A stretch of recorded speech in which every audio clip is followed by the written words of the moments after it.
welcome back to another episode of Aspen Uprooted, digging into stories from the Grove. We are excited for our guest today, Dale Funderburke. He puts the fun in Funderburke from Black Hills Fireplace. He's been owner of Black Hills Fireplace for many years now, but we're going to get all into that. But if you are looking for a cozy retreat in your house, this is the man to talk to. So, Dale, thanks so much for being on with us today. Appreciate it. Absolutely. Thanks for having me. I look forward to it. Yeah. I think. It's going to be good. Yeah. It's going to be fabulous. So maybe you could start by telling us a bit about yourself, your background, how you got into this business, all that fun stuff. Sure. My name's Dale Funderburke. I'm born and raised Denver, Colorado. Bounced around that area a little bit. And my background's more in home building, architecture. Kind of worked my way up through the trades throughout the years. And in 2009, started a home building business down in Denver. And if you're familiar with the 2008 crisis, that was pretty much the worst time to start home building. But we kind of muscled through it, and it worked out okay. And we had a client move up to the Rapid City area about 11 years ago. And so they kind of sweetened the deal where we had to come up here and build their project, and kind of fell in love with the area. And so the wife and I, my wife Becky, moved up here in 2014. And we've, really grown to like the area. We didn't see us being here more than 6 months to a year. And so 10 years later, we're still here. So as a builder, I tried to purchase a couple fireplaces through another fireplace location here. And he was very cranky about dealing with builders. He didn't enjoy the fact that I was even trying to buy fireplaces from him. And so I kind of had the mindset, I can't be the only person he gets frustrated with like this or talks to like this. So the little competitive punk in me was like, well, I'm gonna start a fireplace store. So 3 months later, we had our showroom open, and here we are. Yep. So it's like a spite fireplace store, just to spite him. You open that up. That's our line. That can be a powerful motivator. Yes, it was very much so. And it kind of supposed to be a side hustle, but kind of without us doing anything great, it just kind of blew up. So we've been very, very fortunate. Yeah. And are you building homes anymore? I've kind of stepped away from the home building. The idea, running the two businesses for about 8 years, averaging about 80 hours a week. The wife was very supportive, but after a while I was like, it'd be nice to see you once in a while. And honestly, I was just kind of getting poofed between the two businesses, and I really enjoy the fireplace end of it. So we still do a spec house here and there on the home building side, but building retail we've stepped away from, and this is pretty much my focus pretty much these days. I only asked that question because I'm real bitter, because I know the house he's talking about that he built when he moved here 10 years ago. It's beautiful. And I want him to build a house for me, and he keeps telling me no. Well, we haven't really had that conversation, said, but what if I even buy your land up there across from Bella Vista, and then you can build it on your land? And he's like, nah, call someone else. Well, let's have that conversation now. That's what let's we're do here it. for. Let's just throw the cards out on the table. Gotcha. Here's why I don't want to work with you. Yeah, I never say never. Yeah. So I'll clarify. It's his wife that keeps telling me no. Because she knows that she's kind of told other people, like, I bet Dale would do it for you. And I'm like, don't tell people that. But you know what? I always say never. There's always situations where something could happen. But most of it I've kind of drawn a hard line just because of, like I said, the amount of hours and what goes into building a house and taking care of somebody. And I just don't have, now I'm getting older, and I just don't have the 80, 90 hours in me anymore. Sure. So, but we can still talk. All right. So off the air. Okay. But yeah, no, your shop has grown tremendously over the years. So you guys started out on Omaha Street, right, in that small little space. Correct. But then you've bought Rice Honda's old building on Campbell Street, your current location. Tell us about that growth process and how you got in there. Yeah, we started our first little showroom. When we first started out, was about 3,000 square feet, and that was showroom and inventory. And I remember me and my business partner, when we started out, we were kind of having a couple whiskeys, and we were kind of on a napkin and kind of said, what do we need to do to kind of just break even? And we needed to sell $10,000 worth of fireplace to break even, to cover the one girl's payroll and to make rent.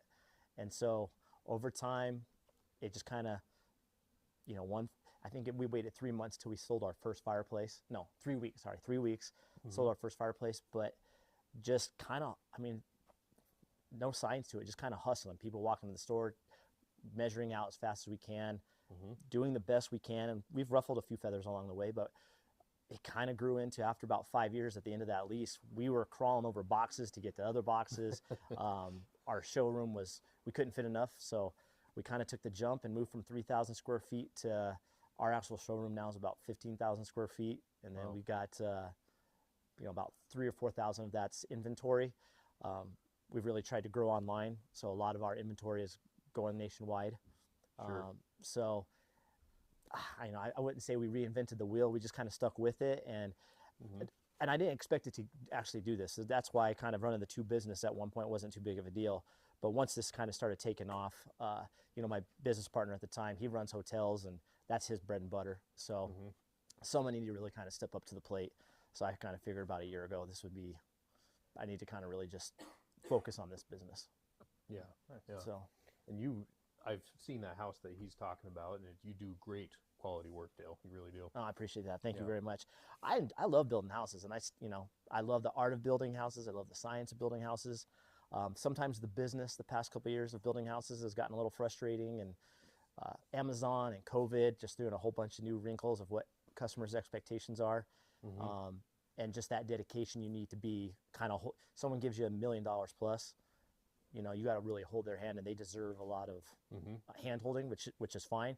And I just got to the point where I just realistically couldn't give them that type of attention. And well, it's good that you knew that you couldn't do that anymore, so you just kind of stepped away rather than you trying to still do it and then seeing your service suffer because of that. So that's good that you knew just got to step away. Yeah, nothing wrong with that. So tell us a little bit more then about, it's in the name, Black Hills Fireplace and outdoor. So what do you do at Black Hills Fireplace? Do you do installation? Talk us a little bit about what you offer there. Sure.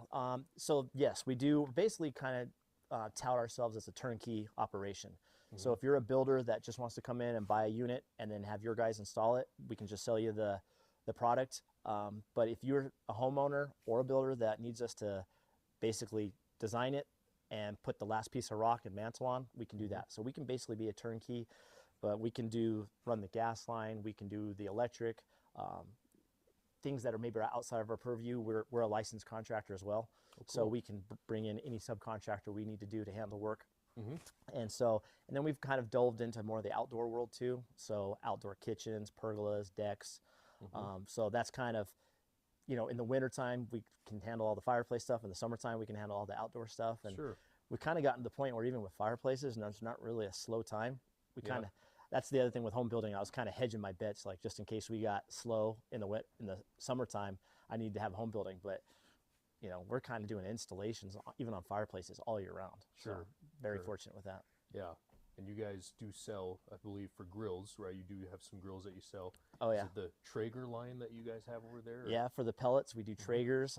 There's a couple other lines, Pit Boss, Memphis Grills, but we kind of do everything. We like to offer, it's kind of hard in our world to kind of compete with the big box stores and kind of do some of the, entry-level type appliances. So we kind of focus on more of the boutique type projects, but we still have, $500 grills on up to $10,000 grills. And if you want to just say you got a cool grill, we can get you something like that too. So. And you said you also do designing. You said you will design fireplaces as well. You'll do the absolutely. So if there's a lot of homeowners, like we can tell them, we take for granted we can visualize stuff pretty quick and we know what's happening, but customers sometimes trying to visualize, what's this fireplace? Does it need to be high? Does it need to low? How high does the mantle need to be? So we can basically do a 3D drawing and kind of help you through the design process, and that way you feel a little bit more comfortable.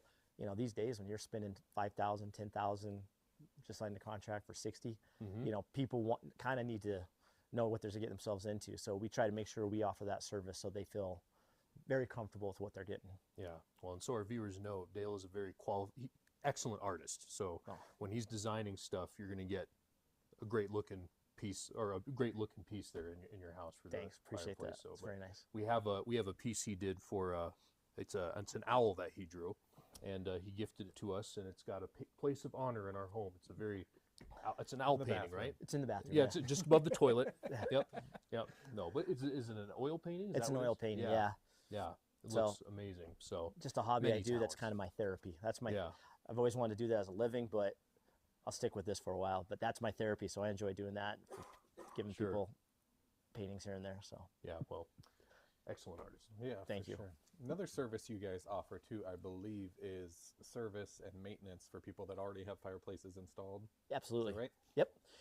And that's something we realized that wasn't going to be part of our business model, but you know, it's a smaller town. There's not a lot of companies that provide it. And I mean, we're still kind of going through growing pains trying to shorten that line of when people call. So, you know, if you have a fireplace that's 20 years or younger, we usually can get the parts, we can service it. Sometimes if it gets a little bit older, finding parts for that are a little bit more difficult. So if we can, we will. If not, we'll try to be honest and see if we can upgrade you somehow. And we try not to be a hard sell company where we automatically say, well, no, we can't fix it. We're going to upsell you from a $500 service to a $5,000 product. But yeah, our goal is to really grow the service side of it very much so, where instead of somebody calling saying, hey, we can be there in 2 weeks, trying to be there in the next 2 days. So that's one of the big challenges we're going through, is trying to shorten that timeline. So Sure. Yeah. This might be a stupid question, but I guess technology-wise, are there any cool things coming down the pipe for fireplaces technology that's like, wow, that's going to be really cool when we start seeing that? Anything like that coming up? that's a tough one, because I'm kind of an old soul when it comes to fireplaces. Okay. You know, you're looking at a flame, so you just want a big hot flame. Some of the manufacturers are, you know, they have Bluetooth capabilities. They're still working through some of the kinks on those. Being able to turn your fireplace on remotely is kind of cool, Sure. but they kind of, you know, we're always kind of careful wanting people run their fireplaces when they're in another town or something like that. Yeah.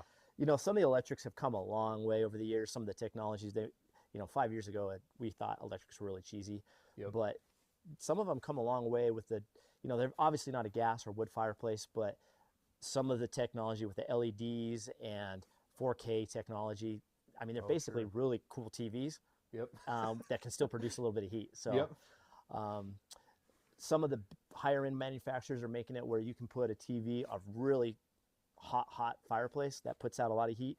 You can still bring a fireplace very close to that unit to where you're not going to burn your TV, but you're still getting a lot of heat out of it. So they're pushing a lot for those type of things. Aesthetics, you know, it's a big thing. People want to put their TVs above a fireplace, and we always try to steer them from that. But some of the companies are making that a lot easier now. Okay. So you're trying to get, you know, sometimes I think you're trying to make gas, electric, air, gas, and fire all play nice together. And sometimes I think we overthink it a little bit. But there's only so far we're going to be able to go with fireplaces. But the manufacturers are still trying to do their best to be innovative. So Sure. Now, if you had to choose between gas, electric, or wood, do you have a preference amongst those three? So for me personally, I'm always going to be a gasser. Gasser. Yeah. I've had wood fireplaces, and everybody loves the romance of wood. They love the smell, the crackle, until the one day the temperature drops 20 degrees and the smoke starts coming into your house. And I had a Super Bowl party one time, and we had a fantastic wood fire going, and that's exactly what happened. And people were getting choked out, and you know, I was doing all the things a fireplace guy should do to get the draft reversed. And I said, you know what, I'm doing a gasser. So, you know, I come home at 7 o'clock at night. It's nice to go beep, turn on your fireplace, and you go to bed and turn it off. So I remember that. It almost killed us. yeah, I heard about it for a long time from you. So Yeah. still hearing about I it. just was waiting to bring that up here. Yeah. You happy? You happy to We're done. We can close it off Yeah. now. I talked about what I wanted to talk about. talk about gotcha journalism? Yeah. Yeah. But wood, people, I mean, there are a lot of people that love wood. And it still has its place. People that want to be off the grid, or just, you know, they still like the effort of putting wood and stuff in there. So, you know, in Denver, we're probably 10% wood and a lot of gas, probably 70% gas, and electrics are big in the metro area, those big metro areas. Oh, sure. But up here in the Black Hills, we still probably do 50% wood for the customer. So Wow. it's still a big thing around here. So Well, so what would you say, kind of going a different direction here, but we always like to ask people, what's the best piece of advice you've ever gotten? So is there any piece of advice that you've received in the past that has just kind of stuck with you as you've been running and owning your own business? Putting you on the spot there. yeah, it's business specific. All the dumb cliches I used to hear from my pops and from old bosses, you know, I used to roll my eyes as a kid and a young adult, and now they're all coming to fruition. Yep. I do remember I had a job when I was right out of college, delivering pretzels and chips, and I love that job. I mean, I was delivered to ski resorts in Denver and things like that, and I really enjoyed it. But you had to deal with these old curmudgeon guys that were working the back doors of these grocery stores, and I was just sick of dealing. I was a young punk, and I kind of was complaining to my boss about it, and he just, I kind of used the crass term, I'm kind of sick of eating their crap, and he just said, oh, okay. He's like, well, let me show you something, and he kind of walked me out to the parking lot, and he showed me this insane car that he'd been driving around. Really cool, humble guy, but he still had some nice things. And he said, you've been to my house from barbecues, and we've given you bonuses, and so how do you think I'm able to do that? And I was like, I don't know. And he's just like, I'm very comfortable with eating crap. He's like, so I have to eat it from you, I have to eat it from the vendors, I have to eat it from some customers. He's like, so in business, it's different. So throughout the years, I've learned sometimes you're just going to have to acquiesce, and I don't necessarily buy into the customer's always right. I do think that goes a little bit too far, but just being comfortable in being reasonable, being yielding with customers, being with my employees, being yielding, and really trying to meet them more than halfway. I think that's probably the biggest lesson, and I don't have to die on every hill out there. So that's probably the best advice I ever got as a kid. Well, I like how you said you don't necessarily buy into the customer's always right, because especially in the construction and, installing things like this, if a customer's wrong, they're wrong. You don't want to, necessarily do what they say, because it could result in a, catastrophic failure, whether it be installing on this or with whatever, rebuilding them for a house. It's like, you have to be able to stick to your knowledge and stand up for, like, nope, we have to do it this way. This is the correct way to do it. Yeah, absolutely. They try to kind of put you into a pigeonhole, like, this is what I want, this is what I'm willing to pay, this is what I saw on the internet, this is what I saw on Houzz or Pinterest.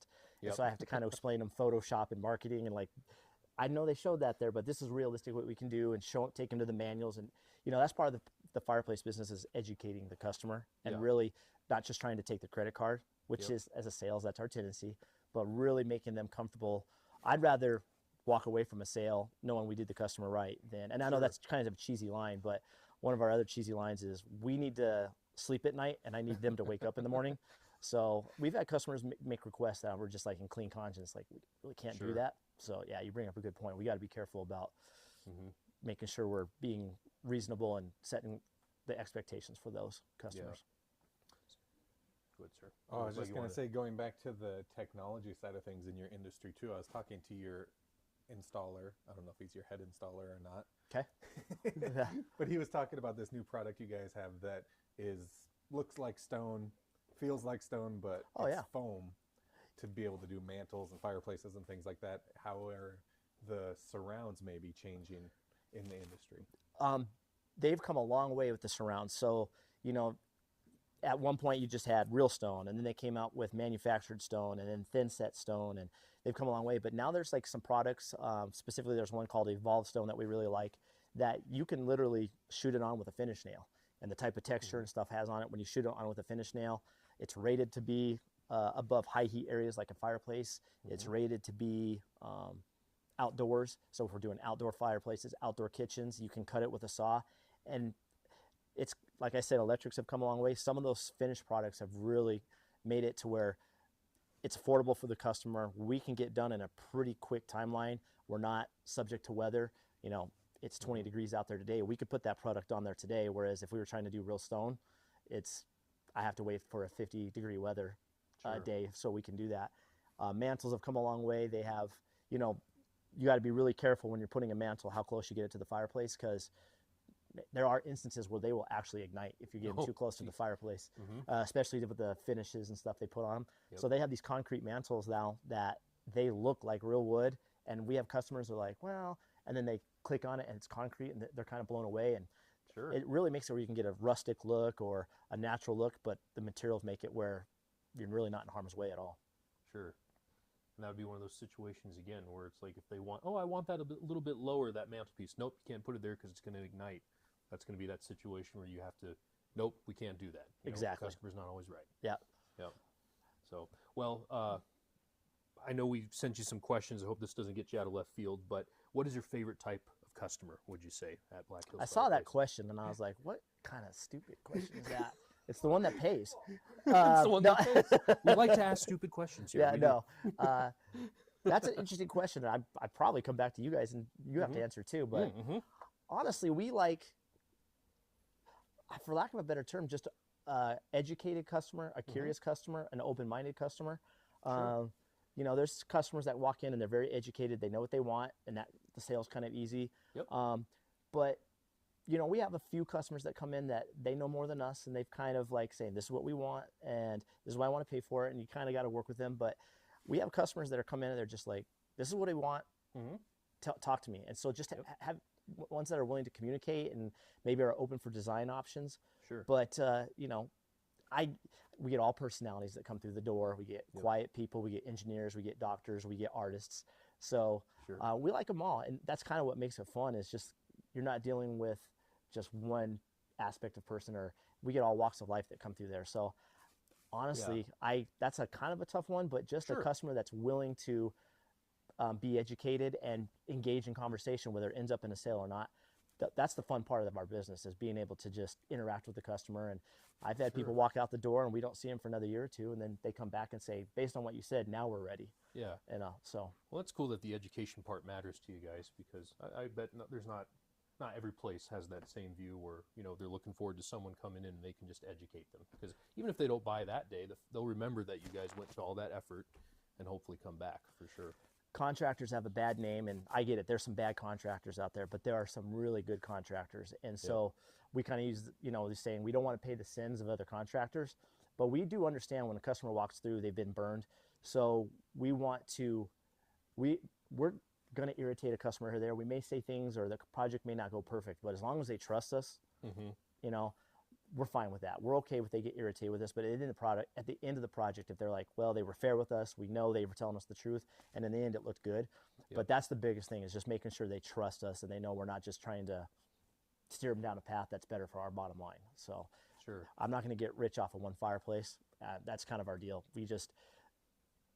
I need that person to go tell another person, and in contracting, referral, that's where it's at. I can do all the marketing and podcasts. I need customers just to go say, yeah, they were great to work with.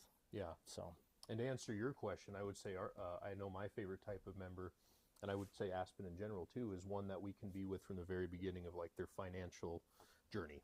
We have many members that they came to us when they were starting out pretty rough. Something just happened in their life, and then we can build that loyalty with them by kind of being with them from that moment on, and just helping them build up. So we have quite a few members that we have like that. Would you say that's a safe? Definitely. Yeah. Yep. No, I it like makes the sense. ones that are having problems, that like him, you just educate them and help them out and can solve that problem for them, and then they leave happy. They come in frustrated, leave happy. That's always awesome to do. So good answer. I dig that. for sure. Yeah. But Dale, when you're not working hard at your job, what do you like to do in your free time? Now I love sports. So anything sports related. So I like mountain biking, golf.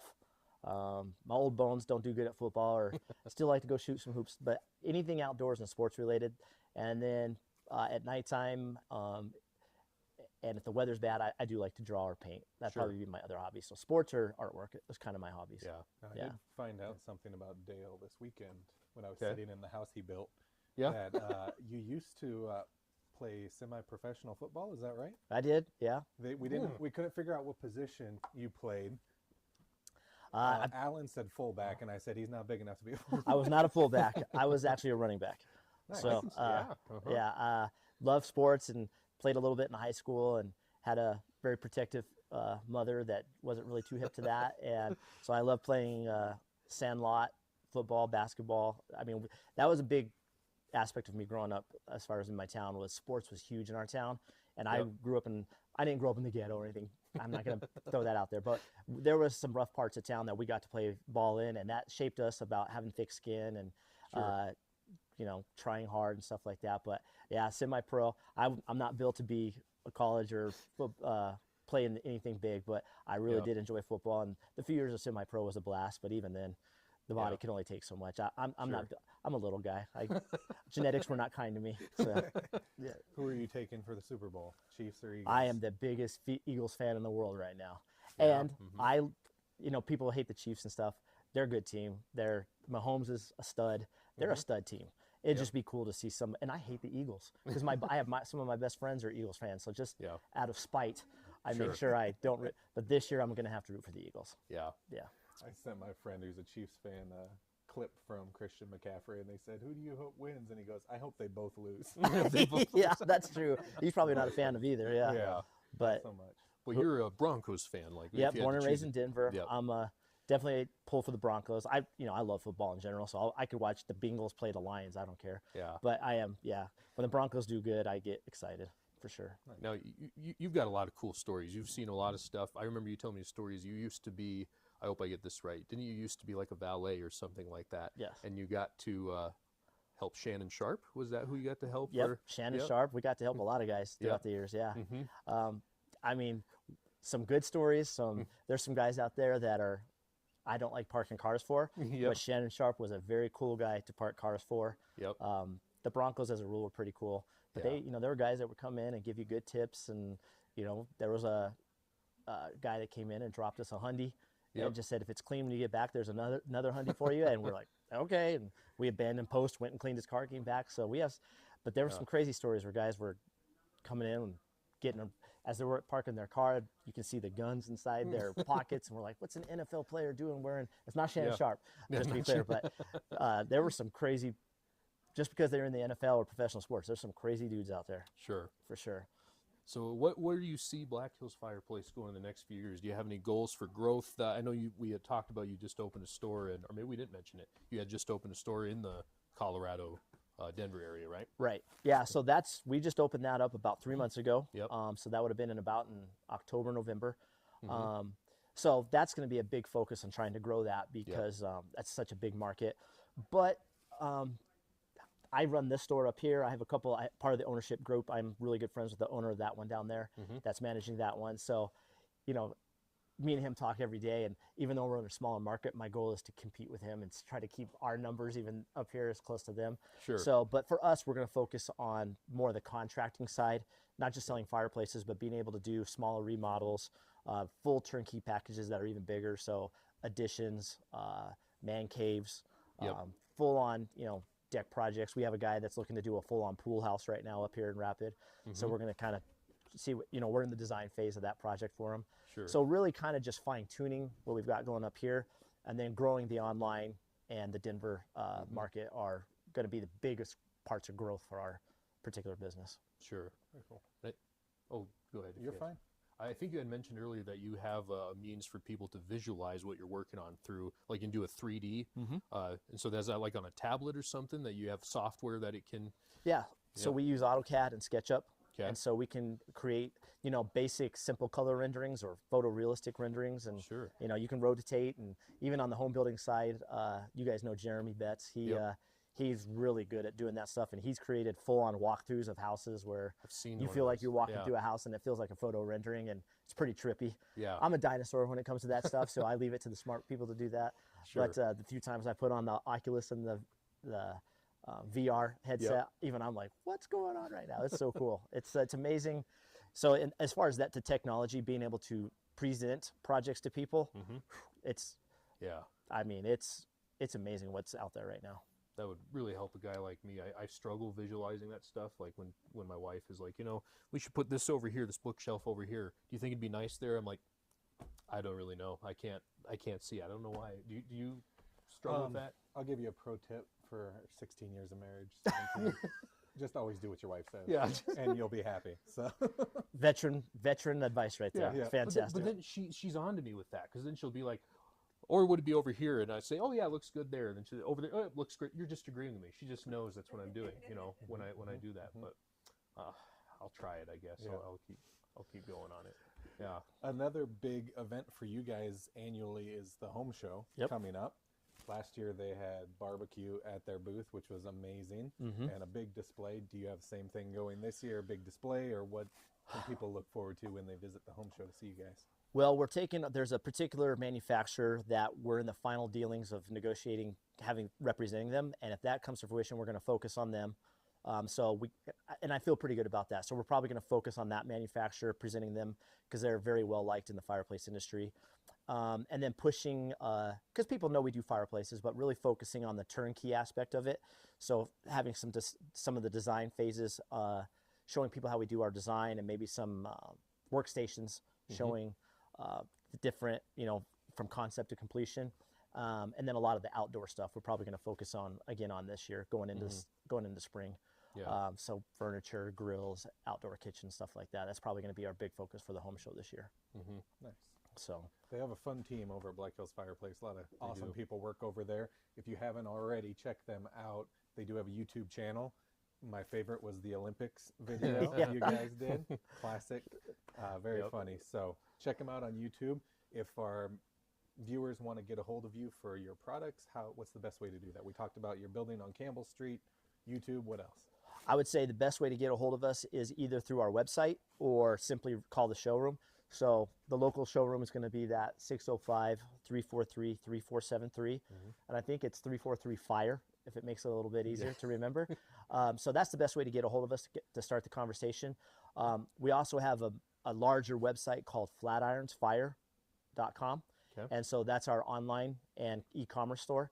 So if you're not in our community here and you're or somewhere in the country, that's the way to get a hold of us. But if you're here in the Rapid City or Black Hills area, just calling the showroom is easily the best way to get a hold of us. So Very cool. And if you have an opportunity to check out their showroom, they have beautiful displays where you can really visualize the things that they sell and put it in your pocket.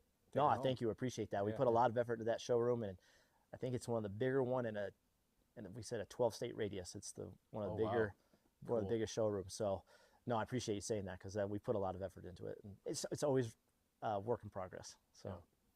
All right. Well, Dale, it's been a joy talking with you, man. We're looking forward to this. So No, I appreciate it. You guys were a lot easier than I thought you were going to be. I thought you guys were going to come at me hardcore, but that was fun. I enjoyed it. Pretty laid back, yeah. we Yeah. know him outside of work, so we thought we kind of thought maybe it could happen that way too, where we just went really hardcore and we had to edit a lot of stuff out. But nah, kept it pretty chill. One and done. Good job, Miles. We should do another one where we just go after each other. Yeah, then uncensored. yeah, exactly. No, I appreciate the opportunity, guys. It was awesome. Tune in next week for the roast of Dale Funderburke. Yeah. Yeah, that's Yeah. right. We'll bring in some other of your employees. Buckle up. Yeah. Yeah. it'll be good. No, thank you so much for tuning in to this week's episode. As always, like, subscribe, share with your friends, and check us out on all of our platforms. Aspen Uprooted.